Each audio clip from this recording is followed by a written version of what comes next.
اللهم صل وسلم وبارك على سيدنا محمد وعلى اله وصحبه اجمعين. معكم ولاء ودي قناتي كيكات وحلويات. النهارده هنعمل تورتايه مقاس 25 في 25 ان شاء الله بطريقه سهله وبسيطه ومش مكلفه خالص، وباذن الله تعجبكم. عايزه اقول لكم ان الفيديو ده من الفيديوهات القديمه جدا، يمكن من اوائل التورت اللي عملتها مقاس 25.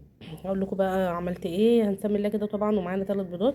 اهم حاجه يكون حجم البيض كبير، يعني كل ما البيضه تبقى حجمها كبير كل ما الاسبونج هيبقى عالي معاكي وهيبقى مالي الصوت كده.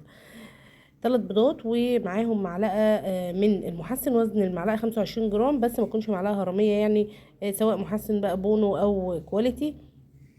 وبعد كده هضربهم على اعلى سرعه مع نص كوبايه من السكر ورشه فانيليا.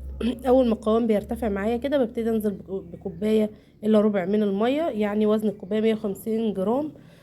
وبالنسبه للناس اللي بتضيف المكونات كلها على بعض تقلل في كميه الميه شويه. ليه؟ لان احنا لما بنفصل المكونات وبنضرب المكونات على مرتين فبتاخد وقت في الضرب، فبيبقى عندي وقت ان القوام يتقل معايا، فاقدر احط كوبايه الا ربع من الميه او كوبايه كمان لو القوام تقيل. لكن طبعا لما بنحط المكونات كلها مع بعض ونضرب مره واحده فبيبقى مده الضرب بتبقى اقل شويه، فالارتفاع بتاعي مش بيبقى عالي قوي، فما بيستحملش كميه الميه دي علشان ما يبقاش سايل معاكي ويطلع لك القوام مش مظبوط. بصوا انا هنا حطيت محسن زياده شويه، يعني ده كان انا بقول لكم الفيديو ده قديم فكان من اوائل الفيديوهات، فهوريكم برضو زياده المحسن بيعمل مع المنشات ايه. بعد كده بعد ما ضفت الميه ابتديت اضيف الدقيق كده بالتدريج، وطبعا قلت لك وزن الميه كان 150 جرام، يعني كوبايه الا ربع. وبعد كده وطيت العجان وضفت الدقيق معلقه معلقه لغايه ما خلصت الكميه كلها. هقلب بقى المكونات كده كويس وابتدي انزل بيها في الصاج بتاعي.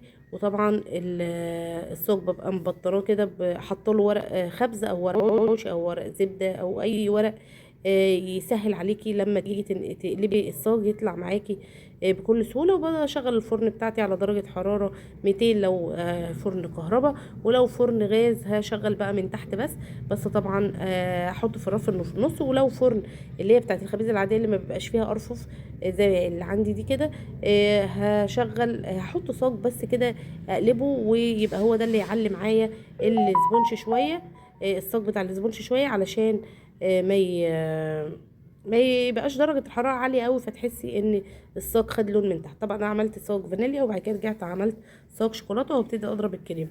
حطيت كوبايه من الميه عليها حوالي نص كوبايه من الكريمه.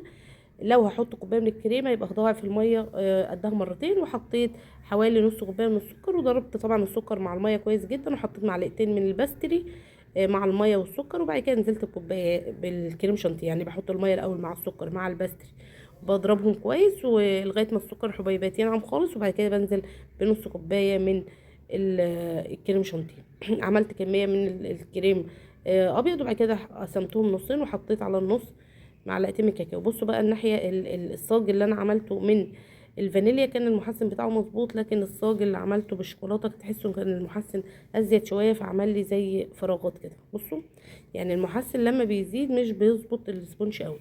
طبعا زي ما بقول لكم ان الفيديوهات دي من الفيديوهات الاولانيه اللي انا اشتغلت فيها اول ما بدات، فطبعا كنا بنتعلم وكان في حاجات لسه ما نعرفهاش في المقادير بالظبط، وما كناش نعرف اصلا المشاكل اللي بتقابلنا دي بتبقى ايه سبب. بس بقى على الاستمرارية طبعا الحمد لله بنقدر نظبط المقادير بتاعتنا ونظبط ونعرف على الاقل المشكله ايه. يعني دايما لما تعرفي ان في خرام كده في الاسبونشات يبقى خلاص كده محسن زياده. فطبعا المحسن ما يزيدش زياده عن اللزوم، يعني احسن حاجه ان المحسن، لان المحسن لما بيزيد بيفور قوي في العجان بس بيديكي فراغات زياده. كتر الفوران ده بيعمل خرام كتيره وبيخلي الاسبونج مش هش بزياده. طبعا عشان كده انا سقيته. طبعا قطعت زي ما انتوا عارفين المقاس 25، قطعناه مع بعض كذا مرة، يعني بنقيس أول طبقة مقاس 25، وبعد كده بنقيس واحدة 12 ونص، ونقطع بقى ال25 دي نصين عشان يديني 3 طبقات. وهتلاقوا فيديوهات كتير جدا للمقاس، يعني احنا اشتغلنا مع بعض موضوع المقاسات ده كتير جدا، فمحبتش يعني ايه ارجع اجيبها لكم تاني.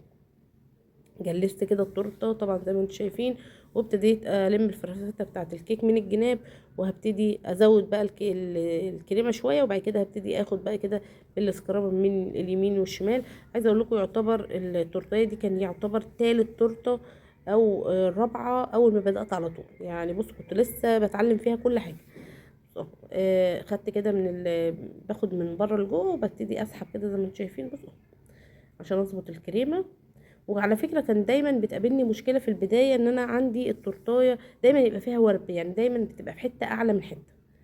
طبعا مع الوقت بقى كل الكلام ده يعني الحمد لله اتظبط عن الاول كتير. يعني انا شايفه ان الشغل حتى مش بس الفينش، يعني الفينش ممكن يكون هو لكن انا بالنسبه لي الحاجات اللي هي الصغيره اللي بتقابلك في الشغل نفسه. يعني دايما ما كنتش ببقى عارفه ايه سبب ان الكيك مفرفت، ايه سبب ان الكيك مخرم، ايه سبب ان الصاج نفسه كنت بطلعه حته كده مايله وحته يعني تحس انه في ميلان كده.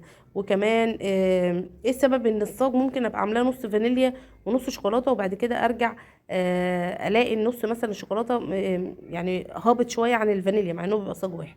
بصوا طبعا دخلتها التلاجة وابتديت احط الناحيه بتاعت الشوكولاته دي، حطيت عليها جناش ومسحت البورد طبعا كويس.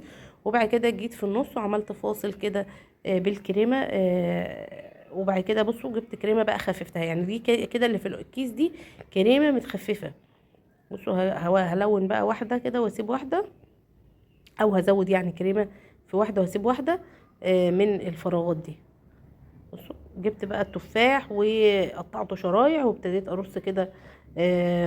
بصوا كنت دايما عندي مشكله في موضوع رص الفاكهه، ان انا دايما انسى اعمل الناحيه دي دربات. على فكره الموضوع ده كان عندي في بدايه الشغل كتير جدا، ان انا لازم انسى الجنب ده ان انا اعمله دربات فارجع ارص الفاكهه تاني. فيعني ذكريات حلوه والله. انا الفيديو ده لما شفته بصراحه قلت هنزله كده وافتكر معاكم الذكريات دي. بقى الفيديو ده تقريبا بقاله اكتر من سنه والله. بصوا بعد كده بعد ما رصيت طبعا التفاح لازم طبعا نحط عليه جيلو على طول علشان بيأكسد بسرعه وتلاقي لونه غمقي كده. وبعد كده الفراوله برضو لازم تتلمع، بس يعني الاحسن ان انت تلمعي الفاكهه على طول. بس يعني لو فراوله بس ما فيهاش تفاح ممكن عادي ما فيش اي مشكله تستني للاخر، لان زي ما بقول لكم التفاح بيأكسد فلازم تلمعيه على طول. ما تزوديش بقى في الجيلو علشان الجيلو لما بيكتر هتلاقيه سايل كده. كان ده برضو دي كانت مشكله من ضمن المشاكل اللي كانت بتقابلني. ليه بعد ما اخلص تلميع الفاكهه واخلص الاقي التورتايه عماله تنقط كده الجيلو على التورته، فكنت بزود قوي الجيلو. فطبعا مع الوقت بقيت لا اما المع الفاكهه الاول وبعد كده ارصها، يا اما آه، اقلل شويه في الجيلو. بصوا لما زي ما قلت لكم كده اللي هي الحاجات المدوره دي يعني حبيت اخلي واحده لونها ابيض وواحده التانية تبقى فاضيه. وطبعا بالمولد السيليكون اللي هو الحروف الكبيره كتبت هابي بيرث داي وكتبت اسم صاحب التورتايه اهو. بصوا و تقريبا ده اسم كمان دي كده كانت التورتيه بتاعتي. يعني هو سعرها الحالي دلوقتي بطلعها على 300 جنيه. طبعا ساعتها كنت تقريبا بطلعها على 150 او 170 حاجه زي كده يعني. هحزم بقى التورتيه كده من تحت، والكريمه اللي فضلت حطيت عليها شويه من الجناش. بصوا بقى خلت الروزيتات لونها حلو جدا. دي كريمه بيضه عادي ومحطوط لها شويه من الجناش فتحسي ان هي ادت زي تشبيحه كده للروزيتات. برضو كان شكلها حلو قوي والله. كنت بفنن الاول مش عارفه دلوقتي الواحد نفسه واقفه كده ليه عن الشغل. ادعوا لي كده ربنا يعني ايه ييسر لي اموري ويعدي الايام اللي جايه دي على خير ويرجعني كده لشغلي بحب زي الاول واعرف اطلع شغل كويس. يا رب الفيديو يكون عجبكم واستفدتوا منه. وما تنسونيش بقى في اللايك والاشتراك في القناه وتعليقاتكم الجميله اللي دايما بتفرحني. شكرا لكم.